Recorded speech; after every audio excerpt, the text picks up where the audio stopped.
Selamat pagi untuk anak-anak kelas 11 IPA, baik IPS juga. Untuk pagi hari ini, untuk pertemuan yang kedua ini, untuk pelaksanaan pembelajaran jarak jauh secara online atau daring ini, Pak Iwan akan menjelaskan tentang program linear. Untuk pertemuan sebelumnya, itu Pak Iwan sudah memberikan materi di link YouTube tentang materi program linear. Untuk pertemuan yang kedua ini, Pak Iwan akan menjelaskan dengan panduan dari Pak Iwan sendiri, nanti masih berkaitan dengan program linear. Nah, di sini Pak Iwan akan menjelaskan tentang program linear. Apa itu pengertian dari program linear? Nah, di sini Pak Iwan akan menjelaskan tentang apa itu program linear. Nah, di sini yang Pak Iwan sudah blog ini, itu ada pengertiannya. Program linear adalah suatu metode penentuan nilai optimum dari suatu persoalan linear. Nilai optimum atau maksimal atau minimum diperoleh dari nilai dalam suatu himpunan penyelesaian persoalan linear. Di dalam persoalan linear terdapat fungsi linear yang bisa disebut sebagai fungsi objektif. Persyaratan, batasan, dan kendala dalam persoalan linear merupakan sistem pertidaksamaan linear. Nah, di sini ada tabel maksimum dan minimum atau persoalan maksimum, persoalan minimum. Nah, di sini ada persamaannya. Maksimum sini f fungsi x, y ini ax tambah by, fungsi f x, y ini ax tambah by. Mungkin kalau kalian melihat tabel ini masih kebingungan. Nah, di sini Pak Iwan akan memberikan satu contoh untuk memodelkan matematika itu secara program linear. Nah, sebelumnya di kelas 10 kan sudah diajari kalau di SMP ada persamaan dua variabel, kalau di kelas 10 ada 3 variabel untuk memodelkan matematika. Nah, di sini ada contohnya. Nah, misalkan yang Pak Iwan blog ini ada persoalan dalam program linear yang masih dinyatakan dalam kalimat-kalimat pernyataan umum, kemudian diubah ke dalam model matematika. Model matematika merupakan pernyataan yang menggunakan peubah dan notasi matematika. Nah, ini ada ilustrasinya, contohnya. Nah, misalkan di sini produsen sepatu membuat dua model sepatu menggunakan dua bahan yang berbeda. Komposisi model pertama terdiri dari 200 gram bahan pertama dan 150 gram bahan kedua. Sedangkan komposisi model kedua terdiri dari 180 gram bahan pertama dan 170 gram bahan kedua. Persediaan di gudang bahan pertama 72 kg dan bahan kedua 64 kg. Harga model pertama adalah Rp500.000 dan model kedua Rp400.000. Jika disimpulkan atau disederhanakan dalam bentuk tabel, itu menjadi seperti ini. Nah, ini ada bentuk tabelnya. Itu ada jenis sepatu, model 1, model 2, ini dibuat tabelnya, ini bahannya 1, untuk model 1 tadi kan 200 gram, bahan keduanya 150 gram. Harganya sepatu Rp500.000.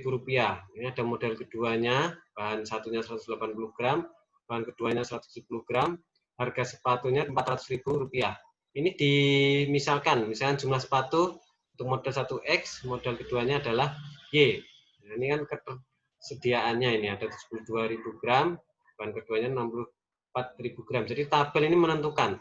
Nah, dengan peubah di sini ada yang Pak Iwan blok ini dengan peubah dari jumlah optimal model 1 adalah X dan model 2 adalah Y, dan hasil penjualan optimal itu dimodelkan sini fungsinya itu kan 500.000 X ditambah 400.000 Y dengan syarat.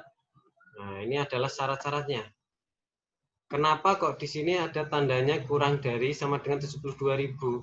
Nah, di sini kan ketersediaan gramnya kan nggak boleh melebihi dari 72.000, maksimal 72.000. Maka di sini ada tandanya kurang dari sama dengan, termasuk untuk bahan yang kedua. Nah, di sini 64.000. Di sini kita kaitkan dengan X sama Y, karena X ini untuk model pertamanya, Y-nya itu untuk model yang kedua. Nah, ini kan kita gabungkan jadi sini. Jadi per kolom. Misalkan yang kolom kedua ini kan tentang bahan 1, yaitu 200X 180Y.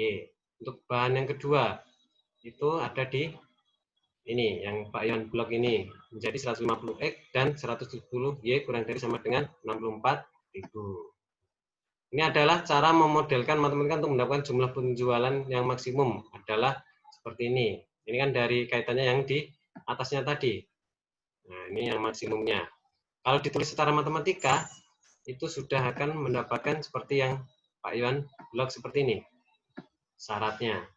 Nah, di sini ada X lebih besar sama dengan 0, Y lebih besar sama dengan 0. Nah, itu untuk syarat-syaratnya. Itu untuk cara memodelkan matematika. Nah, di selanjutnya, di sini ada untuk menentukan nilai optimum fungsi objektif. Ya, itu adalah minimum dan maksimum. Karena fungsi objektif merupakan fungsi linear dan batasan-batasan pertidaksamaan linear yang memiliki himpunan penyelesaian. Himpunan penyelesaian yang ada merupakan titik-titik dalam diagram kartesius yang jika koordinatnya disubstitusikan ke dalam fungsi linear dapat memenuhi persyaratan yang ditentukan. Langkah-langkahnya itu memang seperti ini. Yang pertama itu menggambar himpunan penyelesaian dari semua batasan syarat yang ada di kartesius. Kalian sudah dipelajari di SMP dan kelas 10 kan tentang bidang kartesius.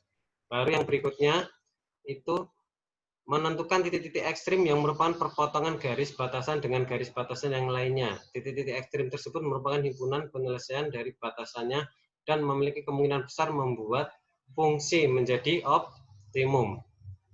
Berikutnya, itu menyelidiki nilai optimum fungsi objektif dengan dua cara, yaitu menggunakan garis selidik membandingkan nilai fungsi objektif tiap titik ekstrim. Nah, ini yang salah satu menggunakan garis selidik. Ini memang kita agak sedikit ribet kalau dengan menggunakan garis selidik, tapi ini Pak Iwan adalah menjelaskan salah satu caranya dulu. Nah, garis selidik di sini diperoleh dari fungsi objektif, fungsi f, x, y sama dengan ax tambah y, di mana garis selidiknya adalah seperti ini. Ada ax plus y sama dengan z. Nilai z diberikan sembarang nilai. Garis ini dibuat setelah grafik himpunan penyelesaian pertidaksamaan dibuat. Garis selidik.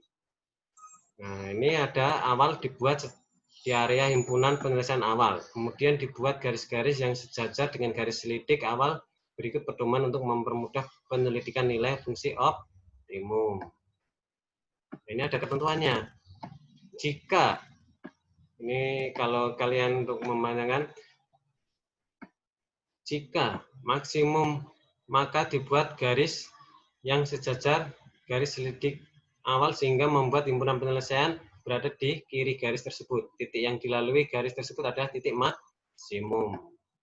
Ini adalah gambarnya. Mungkin kalau kalian masih kebingungan dengan penjelasan gambar ini, nggak apa-apa, Pak Iwan maklumi, tapi nanti pasti akan lama-lama paham. Ini adalah salah satu caranya saja. Nah, ini ada cara keduanya jika syarat B lebih besar dari 0. Nah, ini jika maksimum maka dibuat garis yang sejajar garis titik awal sehingga membuat himpunan penyelesaian berada di bawah garis tersebut. Titik yang dilalui garis tersebut adalah titik maksimum. Yang ini jika minimum maka dibuat garis yang sejajar garis selidik awal sehingga membuat himpunan penyelesaian berada di atas garis tersebut. Titik yang melalui garis tersebut adalah titik minimum. Nah, ini adalah gambarnya. Ini adalah dengan garis selidik dulu ya. Oke. Ini ada membandingkan nilai fungsi tiap titik ekstrim nanti ini saya berikan salah satu contohnya dulu aja. Ini ada contoh soalnya. Tentukan nilai minimum. Nah, fungsinya itu 9x tambah y pada daerah yang dibatasi oleh x-nya itu lebih besar sama dengan 2, x-nya lebih kurang dari sama dengan 6, dan y-nya lebih besar sama dengan 0, sekaligus y-nya kurang dari sama dengan 8, serta x tambah y kurang dari sama dengan 7. Langkah pertamanya seperti ini. Menggambar grafiknya. X pas titik 2-nya di sini. Ini kan 0, ini 2, karena ini cantumkan ini 6. Seperti garis vertikal lurus. Y-nya 8. Nah, karena Y-nya di sini 0, karena 0 kan sama. Sejajar dengan sumbu X-nya di sini. Maka di sini Y-nya sama dengan 8.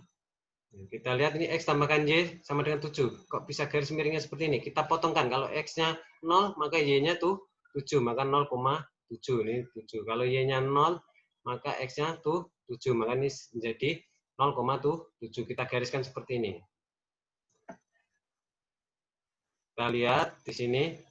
Nah, ini dari gambar ada 4 titik ekstrim, yaitu A, B, C, D, dan himpunan penyelesaiannya ada di area yang diasir. Nah, ini himpunan penyelesaian yang diasir seperti ini. Ini dengan garis lidik. Minimum dari grafik diketahui titik A dan B memiliki Y sama dengan 0, sehingga kemungkinan menjadi nilai minimum. Kedua titik disubstitusikan ke dalam fungsi X sama Y ini menjadi sama dengan 9X tambahkan Y untuk dibandingkan. Nah, ini kita substitusikan. Nah, kan karena ketemu titiknya di sini adalah 2,0 sama 6,0, titik A dan titik B. Ini titik A, ini titik B. Kita pakai di sini kan menjadi 2,0 6,0, kita substitusikan ke persamaan ini, hasilnya 18 sama 54 dengan membandingkan semua titik A memiliki nilai minimum karena paling kecil. Oke. Nah, ini dengan garis lidik. Nanti ada salah satu cara lagi juga, karena garis lidik itu agak sedikit membingungkan, tidak masalah. Setelah kalian nanti mendengarkan apa Pak Yon jelaskan dengan materi yang Pak Yon rekam ini, nanti ada soal untuk kuis, nanti ada 2 soal. Nah, itu kalian kerjakan, nanti linknya untuk kuis ini sudah Pak Yon share atau berikan di Google Classroom di bagian tugas. Nah, itu kalian tinggal klik saja linknya itu, kalian kerjakan 2 soal itu, nanti langsung muncul nilainya. Karena masing-masing soal itu skornya 50, jadi kalau benar dua-duanya akan mendapatkan 100. Jadi nanti itu untuk menjadi evaluasi di kuis. Nanti untuk kuisnya bisa dikerjakan setelah kalian mendengarkan video ini. Jadi nanti bisa kalian langsung kerjakan, nanti Pak Iwan tunggu sampai malam ya. Jadi nanti Pak Iwan malam akan lihat cek hasil dari keseluruhan, karena itu nanti akan muncul nilainya langsung.